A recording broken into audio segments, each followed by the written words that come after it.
Hello friends, આજે આપણે બાળકોથી લઈ મોટા બધાને ભાવે તેવા ટેસ્ટી ખજૂર બિસ્કિટ બનાવીશું. તો એના માટે મેં અહીંયા 1 કિલો ખજૂર લીધી છે.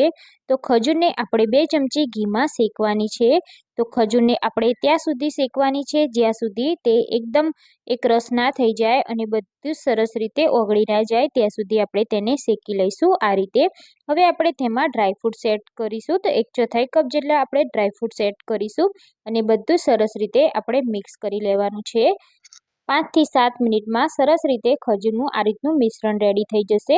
પછી આપણે આ રીતની એક થેલીમાં ઘીથી ગ્રીસ કરી આ રીતે એક ગુલ્લું બનાવી દેવાનું છે અને આ રીતે પ્રેસ કરી વેલણની મદદથી આપણે વણી લેવાનું છે. તો બને ત્યાં સુધી બહુ પતલું પણ નહીં અને જાડું પણ નહીં, એ રીતનું આપણે આ લેયર તૈયાર કરીશું. હવે આપણે એક ગ્લાસની મદદથી આ રીતે નાના નાના પૂરીના શેપમાં કટ લગાવી દઈશું અને આ રીતે મેરીગોલ્ડ બિસ્કિટ આવે છે તે રાખી દેવાની છે. પછી ફરી આપણે એક બીજું પૂરીનું લેયર મૂકી દેવાનું છે. ફરી આપણે બિસ્કિટ મૂકીશું. એના પછી આપણે એમ કરી 4 લેયરની બિસ્કિટ આપણે બનાવવાની છે અને આ રીતે કિનારીને ફોલ્ડ કરી અને સરખી રીતે કવર કરી લઈશું. હવે આપણે ટોપરાની છીણમાં તેને આપણે બોળી અને આ રીતે ગ્રીસ કરી લઈશું. હવે આપણે બિસ્કિટને આ રીતે કટ કરી લેવાની છે. તો ધારવાળા ચાકુથી આપણે સરસ રીતે કટ કરી લઈશું.